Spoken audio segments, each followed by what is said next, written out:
Ladies and gentlemen, my name is John. Oh, you're not doing this with me? No. I'm John, and I'm here to talk to you today about... Awesome employees! Awesome employees! No. The question was about that, but what was the question again? What's your ideal employee? Ding! You forgot the ding. Ding. My ideal employee knows to say ding when they're supposed to. The ideal employee... Oh, that's a tough one. You know, I want, I guess, three things. You know, somebody who is not afraid to give 85% every single day that they come to work. Somebody who can read my mind. And then somebody who is not afraid to work hard. So let me go into those a little bit more. What was the first thing? 85%. So when I first started working in the industry, I was the type of person who came into the office at about 3 a.m. and didn't leave till about 11 a.m. at night, or 11 p.m. at night.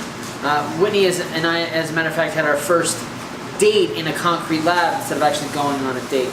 And there were some nights that I actually slept in the lab, and I don't want that out of my employees. While I do want dedication, I do want you to be realistic with your life, and I don't want 100% of your time 100% of the time. I don't even want 110%. I want 85%. I recognize that you have a life outside of this, and that if you don't save that little bit of, sooner or later, I'm going to lose you. So I want 85%. What was the second one? Pretty good one. I need an employee who can act on their own. And if they need input from me, and they're waiting on input from me, they're not going to last very long. So I need them to read my mind and be okay with failure. We swim in a sea of failure. Our company is all based on failure. So I want you to read my mind and get it wrong. I want you to read my mind and get it wrong, but more importantly, I want you to try and succeed on your own. And the only way to do that is to read your boss's mind.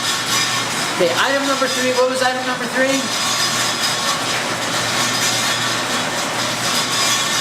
You forgot item number 3. I remembered it if you didn't. It's, I want an employee who's not afraid to work hard. Now, despite the fact that I only want you to put in 85%, that doesn't mean that that 85% is weak sauce. I had a professor once who wouldn't give his students more than 85% on exams. And more often than not, students got 30 to 35% on his exams. Now, just because they got a 30, 35% didn't mean they weren't working hard.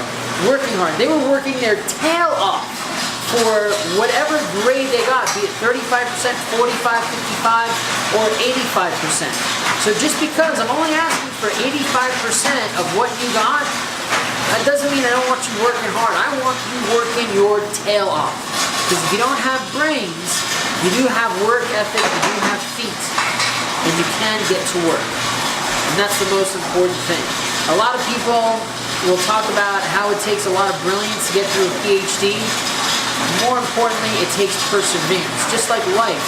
If you're willing to give up at the drop of a hat, that 85% is meaningless. But if you're going to work your tail off and you put everything you've got into that 85%, you get so much more out of it. So hopefully that was the ideal employee. We've been through a lot. Uh-oh. How did that happen? The puppy just peed. You better keep that in the video. Puppy peed. It's a puppy. She peed. You weren't paying attention to her. Stella, you're okay, Robbie. No. Alright, so thanks for joining us today. Don't forget to like and subscribe. Ding that bell for notifications. The puppy got in trouble, but we still love her.